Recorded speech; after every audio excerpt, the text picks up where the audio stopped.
Hey guys, I'm Ollie. I'm 15 years old, and I'm a recovered Catholic. Just kidding though, I'm still going strong on that. So I'm here to tell you guys my story about how I overcame bullying and how I found Jesus through it. So story starts, I was 13, so 2 years ago. 8th grade. Yeah. So I had made a group of friends online during the summer. It was really nice. I thought these people loved me, but turns out, so they all came into my class. We were all in the same class in 8th grade. Guess how long it took them to dump me completely? 2 weeks. So that's not fun, and it did not end there. So then they started really talking bad about me online, which isn't really nice. They did it for a lot. Like at that point, I knew about it too, right? So I contemplated suicide.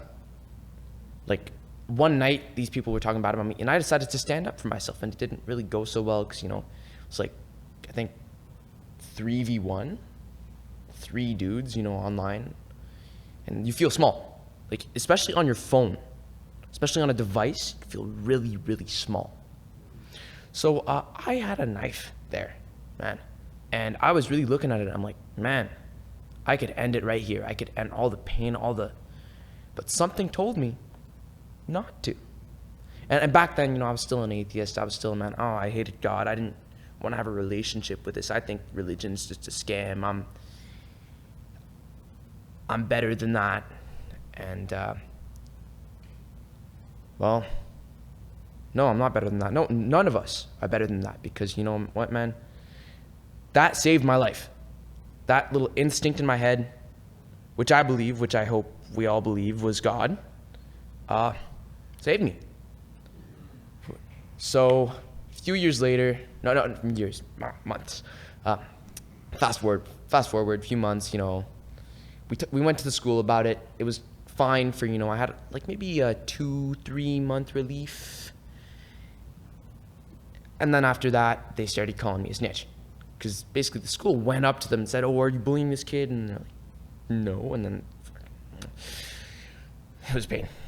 They did not manage that well, and that's why you really got to stand up for yourself. But yeah, so then I got pressured in real life, and it's not even these, because it was 2 dudes that were really like bullying me and stuff. Then their friend comes up and he's just really talking bad about me, making fun of me every day, right? This guy's in my class, just boom, boom. Oh, you're autistic, you're disabled, you're a loser, you're weak, you're skinny, you're short, whatever. I mean, I'm not, but not yet. But after a while, I had the summer off. And I really liked that because, I had that whole summer to fix my mental health. And I was happy. I was doing good. I was still an atheist. I still didn't really like God. But, like, judging the circumstances, I was much better. So afterward, when, say September, this September, like past September 2022, this guy starts talking bad about me online again. This, like, the guy's friends, right? It's like, oh, he's skinny, he's weak, he's autistic, which I am, but whatever, Doesn't show.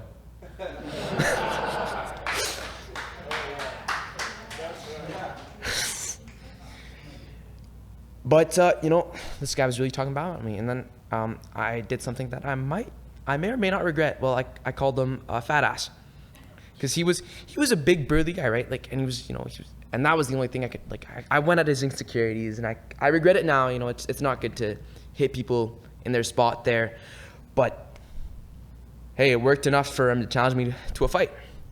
So let me just give you guys an idea. Me, few inches shorter, maybe 5'8". This guy maybe 5'9". I was like, what? So after like a bunch of bulk attempts, I'm like 130 now. But I was maybe 110 back then. I was skinny. I was really skinny. And this guy's maybe 160, big burly, football player, friggin'. Ugh. So that night, I did the only thing I thought I could do to make it better. I prayed for the first time in maybe 3 years. And I went down on my knees, man. Down on my knees, God, I don't know what I did there. Please, help me so that I don't hurt this guy too much. And that more importantly, this guy doesn't hurt me too much. So look, I'm a skinny guy. Have mercy on me. So after a while, I prayed. I said, man, if you do this for me, I'm your servant for my whole life. I'm not going to lose faith in you. I'm not going to do anything, man. I am here, and I believe in you. So, because we planned this fight, the night before, right? He's like, oh, you trying to fight? And I'm like, yeah, when? And he's like, tomorrow. And I'm like, Belena Park? And he's like, yeah. So that happened. I actually put on a jock for that fight. I found my jock, and I put it on. So if I got hit in the jewels, I could still have kids. Now, day comes, I'm walking to this fight, all pumped up. My heart is beating, whatever, crazy. Boom, boom, boom, boom, boom, boom, boom. And then I see this guy, and then we're just standing there, and then he rushes me. Then you know what I do? And this is something I regret again. I hurt the guy, but he rushed at me, boom, cross to the face, to the braces, which he was bleeding like crazy. So that was fun. But then he dropped me a few times, but all in all, it was a tie. All in all, it was a tie, and I was happy, I was grateful, and then since that day, I've been getting closer and closer to God. So hey, it worked. It worked. I don't think it was the best method to, solve a conflict. But I found Jesus through that. It's a story for sure. Tell him about the marijuana thing. Okay, I got to tell him about the marijuana thing. So, say 2-3 months ago, I was hanging with my buds. And my buddy says he's got some green on him.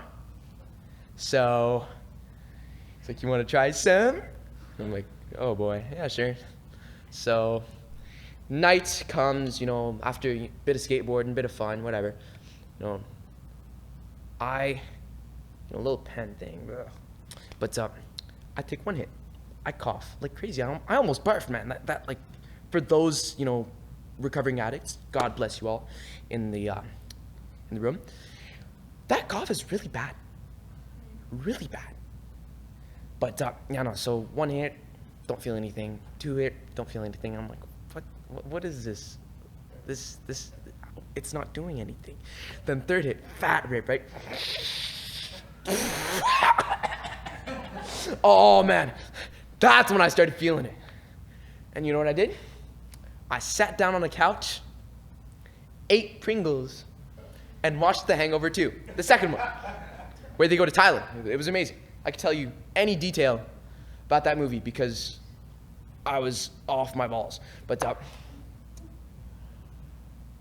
so after a while, because you get a little dopamine boost, I find, first bit, when you feel the high first time, oh man, I'm excited, wow, this is working. Then it doesn't work so much, and then you're all just, oh man. I sat down, stared at myself in the mirror for 2 hours. Not fun. So moral of the story is it really kills your ambition. I was sitting down, I didn't feel like doing anything. I barely felt like talking, man. I didn't want to move my face muscles. I was so just, oh man. Because the thing is, I can't really talk about addiction, but I've kind of seen what my dad has gone through because he was still doing dope when I was a kid, when I was a little baby, 1 or 2. And it got him and my mom divorced, among other things. So, it kills your relationships, really messes you up, and, just for those who are thinking of going back, for those who are thinking of relapsing, whatever, oh man, might not be that bad, it's going to be that bad. It's going to be that bad. Just think about that, right? Okay. So, I don't really have anything else to say. So it kills ambition. Those are the 3 words that I said at another meeting. My dad brought me to Tremblant. But yeah, no, that's that. Thank you all for listening. And yeah.